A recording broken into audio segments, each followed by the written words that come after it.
ഞങ്ങൾ ഒരിക്കൽ മൂന്നാർ പോയപ്പോൾ ഞങ്ങൾ താമസിക്കുന്നത് ഒരു വീട്ടിലാണ്, ഹോം സ്റ്റേയിലാണ് ഞങ്ങൾ താമസിക്കുന്നത്. അവിടെ ഒരു നിക്കറും ഇതുമൊക്കെ ഇട്ട് പഴയ ഇംഗ്ലീഷ് പടത്തിലെ ബംഗ്ലാവ് കാക്കുന്ന ആളില്ലേ, അതുപോലത്തെ തൊപ്പിയൊക്കെ വെച്ചിട്ട് ഉള്ള ഒരാളുണ്ട്.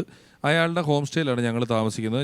ഞാനുണ്ട്, ഹരിശ്രീ, യൂസഫൊക്കെ ഉണ്ട്, ഞങ്ങളൊക്കെ കൂടെയാണ് അവിടെ താമസിക്കുന്നത്. അപ്പോൾ അവിടെ താമസിക്കുമ്പോൾ ഇയാളും ഒരു പട്ടി മാത്രമേ ഉള്ളൂ. ഇയാളുടെ കുടുംബമൊക്കെ പണ്ടേ പാടെ ഉപേക്ഷിച്ച് പോയി ഇയാളുടെ ഈ സ്വഭാവത്തിന്. അപ്പം പുള്ളിയും പട്ടിയും മാത്രമേ ഉള്ളൂ. പുള്ളിയാണെങ്കിൽ നമ്മൾക്ക് ഈ പട്ടിയെ വിൽക്കാൻ ശ്രമിക്കുന്ന പോലെ അതിനെ പ്രൊമോട്ട് ചെയ്യുന്നത്.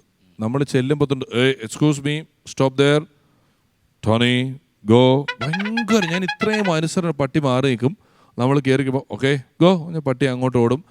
അങ്ങനെ പുള്ളി നല്ലൊരു ചിമിട്ട് പട്ടി, ഭയങ്കര പ്രൊമോഷനാണ് പുള്ളി ഈ പട്ടിക്ക് കൊടുത്തുകൊണ്ടിരിക്കുന്നത്. അപ്പോൾ ഞങ്ങൾക്ക് ഒരു ദിവസം, ഞങ്ങൾ 2 ദിവസം അവിടെ താമസിക്കണമല്ലോ, പട്ടിയൊക്കെ ആയിട്ട് ഞങ്ങൾ കൂട്ടായി. പുള്ളി പറയും, ഇവിടെ ഇതിൻ്റെ തൊട്ടപ്പുറത്ത് ഈ തേയിലത്തോട്ടം തൊഴിലാളികൾക്ക് താമസിക്കുന്ന അവിടെ ഒരു സ്ഥലമുണ്ട്, അവിടെ ഈ ഇടയ്ക്ക് പുലി ഇറങ്ങി, ഇടയ്ക്കിടയ്ക്ക് പുലി ഇറങ്ങും. പക്ഷെ ഒരു പുലിയും ഇന്നേ വരെ ഈ പറമ്പിൽ കയറിയിട്ടില്ല. വായ് പട്ടി, ഈ പട്ടി കാരണം പുലി വന്നില്ലെന്ന് പുള്ളിയുടെ വീട്ടിൽ. അത്രയും പുള്ളി ഈ പട്ടിയെ പറ്റി പ്രൊമോട്ട് ചെയ്തുകൊണ്ടിരിക്കുക കേട്ടോ. അപ്പോൾ രാത്രിയായപ്പോൾ ഞങ്ങൾ ഭക്ഷണം കഴിക്കുന്നതിൻ്റെ കൂട്ടത്തിൽ പതിവുപോലെ ചെറിയ സ്മോളടി നടക്കുമ്പോൾ ഈ പട്ടി താഴെ ഇങ്ങനെ കിടപ്പുണ്ട്. പട്ടി താഴെ ഇങ്ങനെ സ്മോളടിയും കണ്ടുകൊണ്ട് കിടക്കുന്നുണ്ട്. യൂസഫ് ബ്രാൻഡിയിൽ മുക്കിയിട്ടൊരു ബിസ്ക്കറ്റ് ഇട്ട് കൊടുത്തു, പട്ടി അടിച്ചു. രണ്ടാമത് മുക്കിയിട്ട് കൊടുത്തു, അടിച്ചു. അടിച്ചൊരു 1.5 ഗ്ലാസ് ബ്രാൻഡി ബിസ്ക്കറ്റ് മുക്കി അടിച്ച് ഈ പട്ടി അടിച്ചിട്ട് ഈ പട്ടി കിടന്നിടത്തുനിന്ന് പതുക്കെ എണീറ്റിട്ട് ആടി പട്ടിക്ക് ഇതെന്താ സംഭവിച്ചതെന്ന് മനസ്സിലാണല്ലോ. പട്ടി പതുക്കെ അങ്ങ് നടന്നുപോയി. ഞങ്ങൾ കിടന്നു. രാത്രി 1-2 മണിയായപ്പോൾ ദൂരെ പട്ടികൾ തമ്മിൽ ഭയങ്കര കാട്ടി പീട്ടി ബഹളം കൂടുന്ന ശബ്ദം കേൾക്കുന്നുണ്ട്. ഇനി പുലി ഇറങ്ങിയതാണോ സംഭവം എന്താണെന്നൊന്നും അറിയത്തില്ല.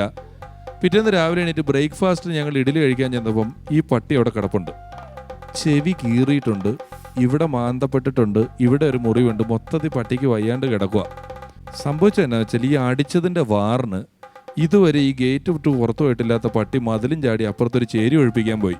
രാത്രി ധാരാവിലെ ഒരു ചേരി രാത്രിക്ക് ഒറ്റയ്ക്ക് ഒഴിപ്പിക്കാൻ ഈ പട്ടി വിത്ത് വെള്ളം, ലോക്കല് പട്ടിക്ക് കിട്ടിയേക്കുമല്ലോ ഒരു സാധനം. പുള്ളി വെള്ളമല്ലേ, വല്ലതും ചെയ്യാൻ പറ്റുമോ? ഇതുങ്ങളെല്ലാം കൂടി ഇതിനെ ഓടിച്ചിട്ട് കടിച്ചിട്ട് ഇയാൾ 2 മണിക്ക് ചെന്ന് ചെങ്ങലയ്ക്ക് കൊണ്ടുവന്ന് ഇവിടെ കൊണ്ടുവന്ന് കെട്ടേക്കോട്ടോ. അപ്പോൾ ഞങ്ങൾക്ക് ഈ സാധനം മനസ്സിലായി, മറ്റു പട്ടികൾ ആക്രമിച്ച ഈ പട്ടി അവിടെ ഇങ്ങനെ കിടപ്പുണ്ട്. ഞങ്ങളിങ്ങനെ തിന്നുകൊണ്ടിരിക്കുമ്പോൾ പുള്ളി സൈഡിൽ പഴയ പോലെ തന്നെ കിടക്കുമ്പം ഹരിശ്രീ യൂസഫ് ചായയിൽ മുക്കിയിട്ടൊരു ബിസ്ക്കറ്റ് എടുത്തപ്പോൾ ഈ പട്ടിയെ